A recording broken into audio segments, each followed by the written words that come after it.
Waramutse neza, iki gitondo turasangira ijambo ry'Imana riri muri Zaburi ijana na makumyabiri n'imwe.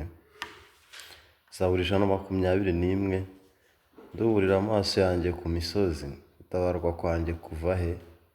Gutabarwa kwanjye kuva ku Uwiteka waremye ijuru n'isi. Azakundira ibirenge byawe ko biteguza, kukurinda ntazahunikira. Dore urinda Abisirayeli ntazahunikira kandi ntazasinzira. Uwiteka ni we murinzi wawe, Uwiteka ni igicucu cyawe iburyo bwawe. Izuba ntirizakwica ku manywa cyangwa ukwezi nijoro. Uwiteka azakurinda ikibi cyose, niwe uzarinda ubugingo bwawe. Uwiteka azakurinda amajya n'amazi, uhereye none ukageza iteka ryose. Nyuma y'uko Yesu abwirije ubutumwa bwiza, agapfa ku musaraba, akahambwa, nyuma yo kuzuka, mu bitabo by'ubutumwa bwiza haranditswe ngo abwira abantu kubwiriza ubutumwa bwiza amahanga yose. Hari ijambo rivuga ngo kandi yagendanaga nabo abafasha, ndetse ko yahoze n'ubu niko ari. Yesu ari kumwe natwe n'ubundi mu buryo bw'umwuka wera, abana natwe. Ijambo rero riri kuvuga ngo nduburira amaso yanjye ku musozi, gutabarwa kwanjye kuva he? Gutabarwa kwanjye kuva ku Uwiteka waremye ijuru n'isi. Imyigishirize rero y'itorero ryacu yigisha abantu kwizera Imana binyuze muri Kristo Yesu, ariko umuntu ubireba ikijyejuru ntabwo abona ari ibintu bifite imbaraga, ariko kwizera Imana nicyo kintu gihatse ibindi. Imyigishirize yindi rero ibwira abantu gukorera Imana. Hari umuntu duherutse kugira ivugabutumwa dukorana, nyoherereza ubutumwa ubona bwiza, inyigisho iba mu Baroma, umuhate wanyu si uw'ubusa ku Uwiteka. Yego biranditswe, ariko ibyo bibwirwa abantu bavutse ubwa kabiri, kuko n'ibyo bakora bifite icyo bimara ku buryo abantu babona ubugingo. Abigisha benshi bigisha abantu gukorera Imana, nyamara abo banayikorera nta bugingo bafite. Niyo mpamvu usomye muri Matayo ibice 25, hari ahantu handitswe ngo kuko nari nshonje ntimwamfungurira. Abantu babaze bati ese twakubonye ushonje ntitwagufungurira? Umuntu rero udafite ubutumwa bwiza nta mafunguro afite yo gufungurira ushonje. Niyo mpamvu abavutse ubwa kabiri ho handitswe ngo kuko nari nshonje mukamfungurira, nubwo nabo bazabaza ngo harya twakubonye he? Ariko ibyo dukora byose ku nyungu z'ubutumwa bwiza biba ari uguhuza n'uyu murongo. Matayo ibice 25, iyo usomye umurongo wa 37 yaranditswe ngo abakiranutsi bazamubaza bati mwami twakubonye ryari ushonje turagufungurira, cyangwa ufite inyota tuguhe icyo unywa? Imirimo y'abavutse ubwa kabiri baba bafungurira abashonje kandi bamara inyota abayifite.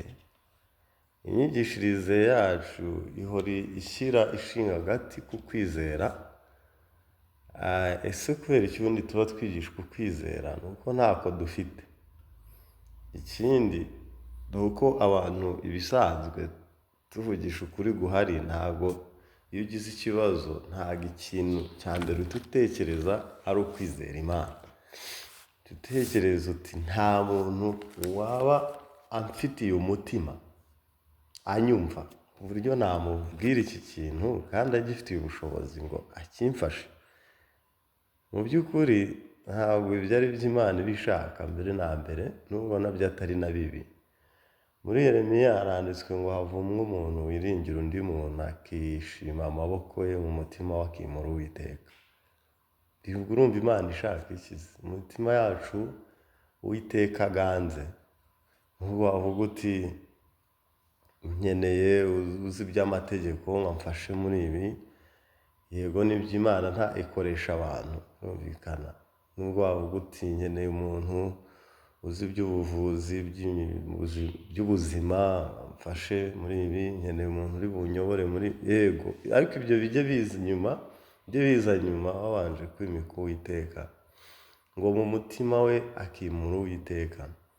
None ndibaza ibyo nagendere nibiramuka bikunze, ese ubwo amashimwe azaba ari ayande? Azaba ari ay'ubigufashijemo cyangwa azaba ari ay'Uwiteka gute? Kandi Uwiteka utigeze unamutekereza mu gihe wari uri muri icyo kibazo.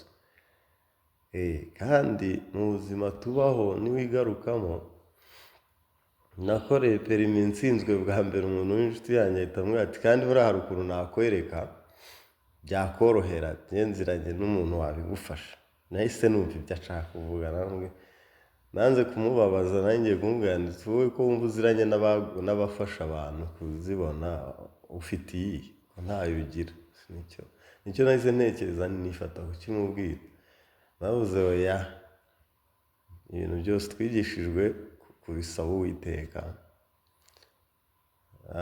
Hari umunyeshuri twigishaga, mubaza ibyo akora, numva ngo akora ibyo kwigisha abantu gutwara. Mvugana Imana inzaniye umuntu, the right person, umuntu ukwiriye. Uwo niwe wajyaga abimfasha, ntanite cyane ku masaha, akavuga ngo icyo mpfa no kuva ku ntera ukagera ku yindi. Amaherezo inshuro ya kabiri ngera kuri icyo nifuzaga, nyisaba Imana, nayibwiraga ukuntu ntayishakira ikindi, urwo ruhushya ndushakira impamvu y'ubutumwa, nzajya ngendana n'abakirisitu atari ngombwa ko hari undi mushoferi. Kandi koko byaranampiriye. Bitanzeho urugero, iyo abantu hari ikibazo barimo bahita bihuta kureba ukomeye akibafasha vuba, bahita bihuta, nyamara ubushobozi bw'abantu bufite imbibi, buri limited, bufite imbibi.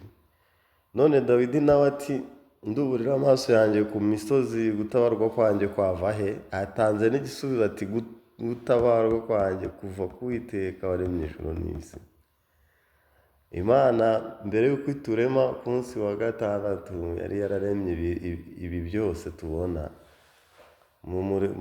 Mu gace kacu mu cyumweru gishize duherutse kubura amazi, niho umuntu yahise amenya umumaro w'amazi. Ikintu igihugu kidufasha ni ukuyakura ahantu ikayageza kuri buri muntu, ariko icyo Imana yakoze, Uwiteka yaremye ijuru n'isi. Imana ibintu dukenera byose yarabiremye. Yego njya numva ko tugira ibyitwa importation, gutumira ibintu hanze, n'undi haba ari ku isi. Imana yaremye ijuru n'isi. Hari ibyo igihugu kiba kidafite kikabikura mu kindi n'ahandi, ariko igihugu cyacu ntago gihinga ingano, niyo mpamvu kizana ingano cyangwa n'amafu y'ifarini hanze. Igihugu hari ibyo kidafite, ariko n'ubundi nta kintu tujya dukura hirya y'isi. Ni ukuvuga ngo Imana yaturemeye ibintu byose, ariko hari igihe ukenera ikintu, intekerezo ugahita zikubwira ukomeye cyangwa umuntu wagira amahirwe make akakumvira ubusa, cyangwa nawe akabiburira ubushobozi wamwibeshyeho. Imana rero ntikunda ko tujya twiringira ikindi. Noneho Zaburi ikomeza iri kukuvuga ngo ntazakundira ibirenge byawe ko biteguza, ukurinda ntazahunikira. Dore urinda Abanyarwanda ntazahunikira kandi ntazasinzira. Abisirayeli baba bahagarariwe ubwoko bwose wakwisimbuzamo buri bwo. Ndavuga umurongo Dawidi yavuze Abisirayeli ko bari ab'iwabo. Uwiteka niwe murinzi wawe, Uwiteka ni igicucu cyawe cy'iburyo. Umurongo wa 7, Uwiteka azakurinda ikibi cyose, niwe uzarinda ubugingo bwawe. None Uwiteka azakurinda amajya n'amazi. Uramutse wizeye Imana waba amahoro. Nibyo nibyo iby'igihugu kitubwira ni byiza cyane. Noneho abakozi nibo bagiraga byitwa insurance cyangwa ubwishingizi, abakozi b'amakampani cyangwa ba leta. Ariko ubu umunyarwanda wese agira ubwishingizi ku buzima, bagiye badufasha kugira ngo umuntu agire sekirite. Rero hari ikintu cyitwa sekirite sosiyale, undi hariho umutekano usanzwe, ariko habaho n'umutekano w'ubuzima. Umuntu nagera mu zabukuru azabe yarizigamiye kugira ngo mu gihe atagifite imbaraga zigira icyo zinjiza abe yarizigamiye. Nibyo baba bavuga pansiyo, ritayamenti. Aho rero urumva nibyo byitwa sekirite nayo sosiyale, ni umutekano uri sosiyale, kugira ngo cyangwa wagize ubumuga butuma utagishoboye kugira icyo ukora, uba warateganyije kera ukuntu nk'aho wagobokwa n'ubwizigame wagize. Ibyo byose abahanga bagiye babitekereza, ni byiza. Hirya y'ibyo rero, Uwiteka azakurinda amajya n'amazi. Uramutse ufite uko kwizera, nibyo byaguha komfoti, kuko ni hahandi abantu tugira kwinuba. Hari n'igihe ibintu ubona biba bidahagije, hari igihe ubwo bwizigame wabona utarabitekereje neza butaguhagije. Ariko uko biri ni byiza cyane. Ariko hirya y'ibyo, iyi Zaburi yagiye itubwira Uwiteka, nubwo abahanga bagiye badutegurira ibintu kandi bifasha imbaga ngari, ariko ijambo ry'Imana ritubwira kwizera uburinzi bw'Uwiteka mu majya yacu n'amaza bufitiye imbaraga zihebuje. Hari n'abantu bagira ibyitwa kwaya, byitwa misiyuzi, gukoresha ibintu nabi. Ushobora kuba unabifite ariko bitari iby'umumaro. Muri iyi si twigishwa ibyitwa manajimenti. Manajimenti ni uburyo bwiza bukoresha igihe gito ukagera ku musaruro mwinshi. Ni uburyo bwiza bukoresha ibihari ukagera ku ntego. Ariko hirya ya manajimenti, hirya ya sekirite y'uburinzi, icyo ni social security, hirya y'ibyo byose Uwiteka niwe uyobora ibintu neza. Hari n'abantu bagira ibibazo wenda by'imitekerereze, uburyo hari indwara abantu barwara, cyangwa hari imyaka abantu bagira y'ubukure, amategeko akababuza uburenganzira ku bintu byabo kuko batagifite ubushobozi bwabigenga. Bakagira uw'umuryango baha porokirasiyo, uburenganzira ko kuba ari we ubijena. Hari igihe abantu barwara indwara zo kwibagirwa cyangwa se zo kuvangirwa, byose biba mu mategeko. Rero icyo ndi gusobanura ni uko Uwiteka ari we mugenga. Uri umuntu wagiriye ubuntu gusa akimika Uwiteka, nubwo ibyo byose nasobanuye bya manajimenti biraba bikenewe, ariko cyane cyane Uwiteka niwe ugenga ubwonko bw'umuntu, kurya ari nawe waburemye. Niwe ugenga ibitekerezo ndetse n'ubumenyi ku buryo wagera ku nyungu ikwiriye. Dawidi yabuze ikindi rero yasubiza: gutabarwa kuva ku Uwiteka. Uwiteka akoresha inzira zitandukanye. Dawidi yagize ikibazo mu mudugudu w'i Sikulagi. Yari yajyanye n'ingabo ze gufasha umwami w'Abafilisitiya, ndakeka. Abatware b'ingabo babwira umwami wabo ko badashaka gutabarana na Dawidi, ko ashobora kuba n'icyitso. Ava ku rugamba agarutse i Sikulagi, aho yari yaracumbikiwe, asanga abanyazi banyaze abagore n'abana n'amatungo n'ibintu byose. Haranditswe ngo nuko Dawidi yikomereza ku Uwiteka, abaza Uwiteka ati: ese nimbakurikira nzabafata? Yabanje kubaza Uwiteka, maze Uwiteka ati: bakurikire, ko utazabura kubafata ukagaruza byose. afata inzira aragenda. Uwiteka ariko yamuteguriye umusore w'umunyagiputa ngo bamuha amazi aranywa mu mutsima, arangije ati mundahire ko mutazanyica. Baramurahira ko bazamurinda. Bajya imbere ajya kubereka izo ngabo aho zigandagaje zari zabanyaze. Icyo mvugiye ibyo ni uko koko Uwiteka akoresha abantu. Urumva nkawe yakoresheje uwo musore w'umunyagiputa wari wasigaye inyuma yarwaye, ariko ntabwo impamvu yo gusigara inyuma yari yuko bamutaye, nibyo bigaragara n'uburwayi bwe, yego. Impamvu Imana yari yamusigiye inyuma kugira ngo azayobore ingabo za Dawidi gushyika ku bari bamunyaze. Nicyo ngicyo mu kwizera wareba, kuko Imana ikoresha abantu, ariko se tubanza kwiringira iki mbere? Twiringira abo bantu mbere y'uko Imana ibakoresha tuyiringira, cyangwa tuba ariyo twiringira izakoresha n'ibindi byose. Hari n'aho yakoresheje igikoni igaburira umugaragu wayo. Rero Imana ica inzira, itembesha amazi mu butayu, igaca inzira mu kidaturwa.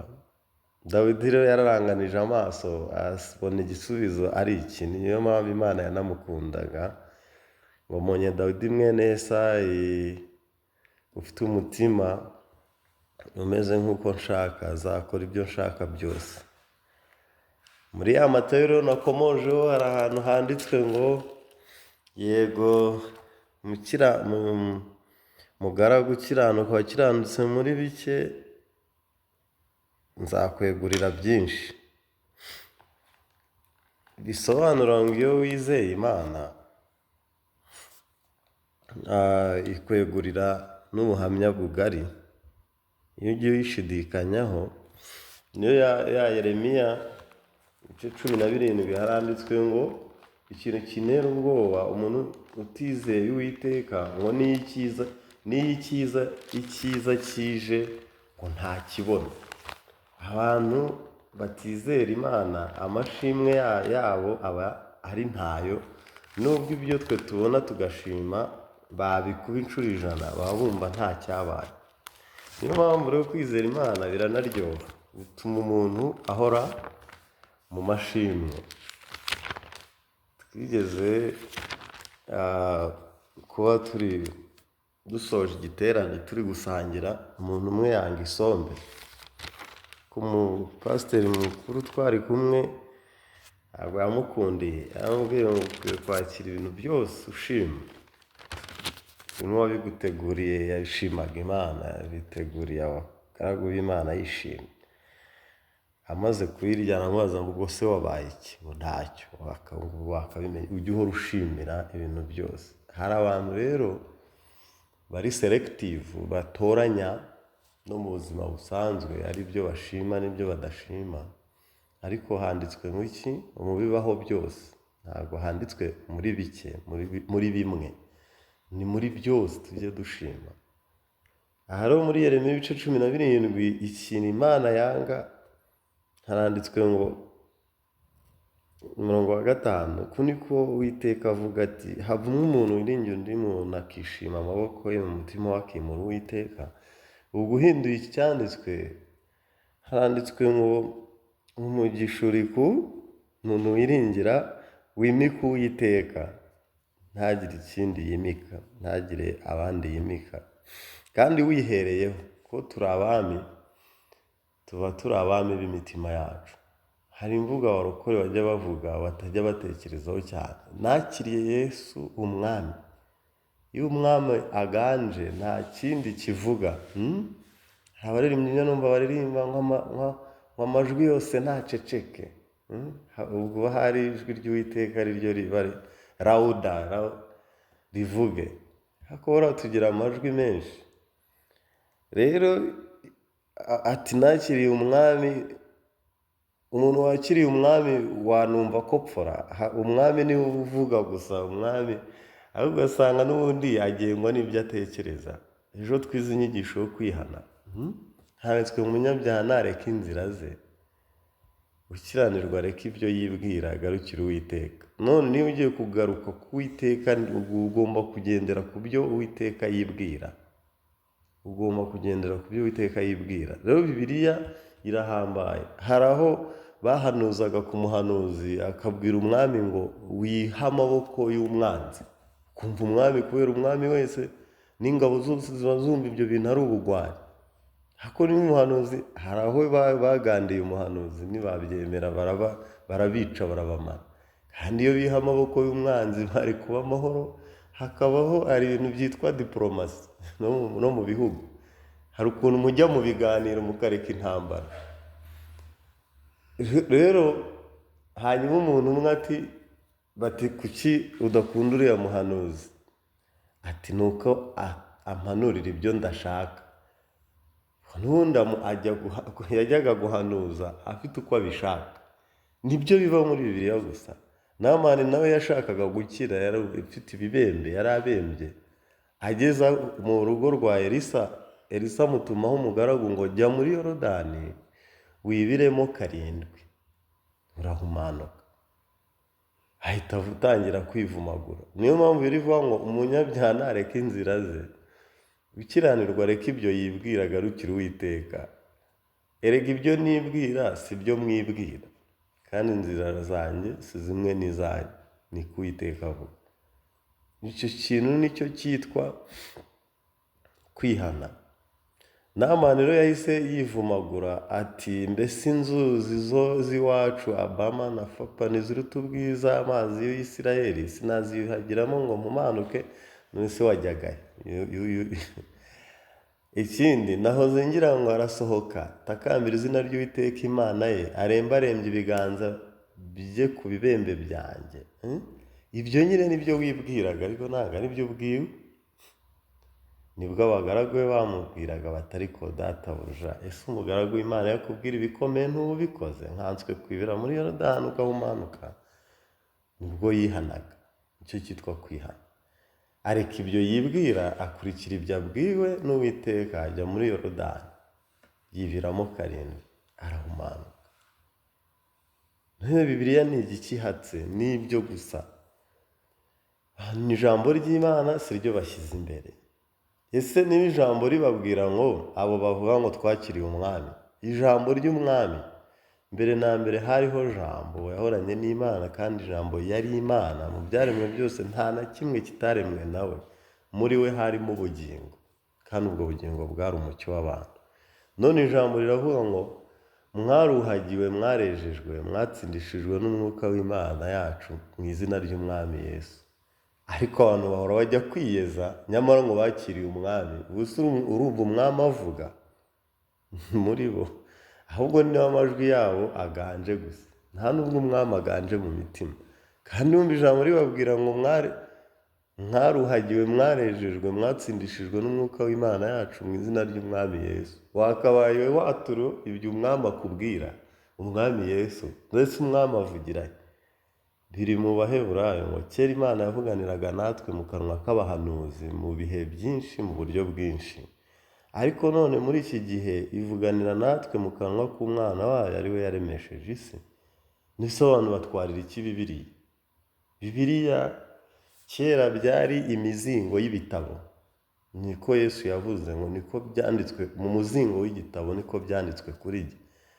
Niyo mpamvu kuba Bibiliya ni imvugo y'Ikigiriki ahari ngo yasobanuraga Biblos, bandi ngo Bible, bandi Bibiliya. Byavugaga ikusanyirizo rya ya mizingo rero 66. Itangiriro, Kuva, Abalewi, Kubara. Ibi byose buri gitabo cyabaga ukwacyo. Niyo mpamvu iyo usomye mu byakozwe n'intumwa handitswe ngo inkone yari mu igare isomye igitabo cy'umuhanuzi Yesaya. Ubwo cyari icyo ngicyo nyine. Ubwo yari afite kimwe, niba ashobora gusoma ikindi gitabo wafataga ikindi cya Yeremiya, hari n'ikindi cyo Kuva. Ubwo ariko byavaga muri Itangiriro bigera muri Malaki, mwumvemo ubwo na Matayo, Yohana, kugera mu Bakorinto n'ahandi. None Bibiliya igizwe n'ibitabo 66 niko kanwa k'umwana wayo tuvuganiramo n'Imana. Nk'ijambo rikubwira ngo iki? Wakiriye umwami ariko n'ubundi ukora ibintu binyuranye n'ibyo umwami avuga, uratura binyuranye n'uko umwami avuga, urawatura ko ururimbuka. Mu gihe umwami we avuga ati nziha ubugingo buhoraho kandi ntizarimbuka na hato iteka, data wazimpaye aruta bose, ntawe ubasha kuzivubunura mu kuboko kwa data. Hari amasezerano uhabwa n'umwami warangiza ugapfa kwivugira ngo wakiriye umwami ngo umukiza mu mutima ubugingo bwawe. Uri uwera tuwera asabaho. Kandi ukaririmba igitero cy'indirimbo ya 375 ngo niba ari cyo ngo Yesu azagaruka kujyana be, tubane nawe iminsi yose nk'uko yabisezeranye natwe, ntazaza ntazatinda. Nese ubwo niba utarejejwe utari uwera, ubundi nagaruka urumva uri mube. Wakiriye umwami ati umwami ko maze imyaka mwakiriye, ni hahandi njya mbibona. Nagiye mu muganda, umuyobozi umwe ayoboye inama abona uwo mu Rutare aparitse, akihagera yavuze ati nyakubahwa umuyobozi, twaguha amahirwe twaguha umwanya ukavugisha abaturage gahunda zitandukanye hari waba ushaka kutubwira. Ati ubwo se ubundi ntiwabivuze? Ahita ajya kwicara asigira umwanya umuyoboye. Yari kuzenguruka utugari twose abavugisha abaturage. Abaturage bamwakiriza amashyi. Iyo ubonye umuntu ukuyoboye, katuvuge ngo mbonye Yesu nyirizina yinjiye, ubu naba nkivuga iki? Yesu yakwivugira ibye. None niba umwami koko waramwakiriye, ntabwo ari wowe wakabaye uvuga, umwami yakabaye ari we uganje. Rero abantu ntibarakira Yesu nubwo babana n'igitekerezo kibabwira ngo bizeye Yesu. No, nibyo bahamya uhita ubyumva. Ni byinshi. Muri Yohana wa mbere ibice 4:16 haranditswe ngo natwe twamenye kandi twizeye urukundo Imana idukunda. Kurumenya ukarwizera urukundo Imana igukunda. Iyo ugeze mu 17 haranditswe ngo ibyo nibyo bimaze gutunganya urukundo muri twe rwose, kugira ngo tuzatinyuke ku munsi w'amateka, kuko uko ariko turi muri iyi si. Iyo ukomeje usoma akomeza avuga ngo mu rukundo ntiharimo ubwoba, kuko urukundo rutunganijwe rwose rumara ubwoba, kuko ubwoba buzana igihano. Kandi ufite ubwoba ntiyari yashyikira urukundo rutunganijwe rwose. Abantu bafite ubwoba bwo kurimbuka ariko bakavuga indi mvugo ngo bakiriye umwami umukiza. Nuse urumva warakize iki? Ufite ubwoba nturakira urukundo rw'Imana. Tujye tubwiriza abantu urukundo rw'Imana tutitaye. Hari aho nagiye kwigisha umusore waharambwira ngo wareba ahandi ngo hano ngo twamaze kwakira Yesu. Tanumva ikibazo yari afite ubwo naketse ni ukuvuga ngo nari ndi gushaka abayoboke ahari. Umusore ntabwo yari yarakira umwami Yesu. Ese waba waramwakiriyeho ukabona undi muntu wakiriye umwami Yesu, ntiwaba ugize amahirwe mukaganira? Ibi nabyo ni ibibazo. Umuntu wakiriye umwami Yesu afite umwami Yesu, nanjye ndamufite, ubwo ni gute atakampaye ikazi iwe? Ninjye gushaka kubwiriza ahandi ngo bataramwakira. Ahubwo uyu muntu niba utaramwakira, yarakira urukundo rwa Yesu, uzarebe umuntu yakubwiye ngo yakiriye agakiza, yatangira kuganira ukumva yarakakiriye koko, uba wumva atagenda, ubuhamya bw'ubumva bugushishikaje. Nuko rero abantu ahubwo bigizayo iby'umwami Yesu, babana n'igitekerezo kibabeshya ko bamwakiriye. Kwimika umwami wowe uraceceka, akaba ari we uvuga. Watinyuka ute? Aha rero Imana ishaka ngo twimike Uwiteka mu mitima. Nk'uko Dawidi nawe muri Zaburi 121 yavuze ati ndaranganije amaso yanjye nsanze gutabarwa nta handi kwava, ni ko Uwiteka Imana yaremye ijuru n'isi. Simbizi, buri wese afite ibyo asengera ashaka gutabarwamo. Imana ijya idufasha. Ubushize umushumba turi muri abo yavuze ingingo ngo umuntu uri mu bihe biri comfort bisusurutse ni umuvumo, kuko ntakeneye Uwiteka. hari igihe Imana idusunika kugira ngo tuve mu bintu binini biturusha ubushobozi, duhite dutekereza ko Uwiteka ariwe ushobora kubidufasha. Nanjye hari ibyanjye ntekereza, nkabona ari Uwiteka gusa wabimfasha. Ariko ubona hari possibility, hari uburyo wabyifasha, hari n'uwabigufasha bigakunda, ubwo Uwiteka uravuga uti nzamukenera mu bintu ntafite ubundi buryo ari we gusa. Ariko nawe ntajya gukundira ko wabaho utamukeneye. Reka duse n'abasubikira hano. Iyi Yeremiya ikomeza ivuga akaga umuntu utagira Uwiteka mu mutima w'abana nako, ngo aba nk'inkokore yo mu butayu, kandi icyiza n'ikiza ntazakibona.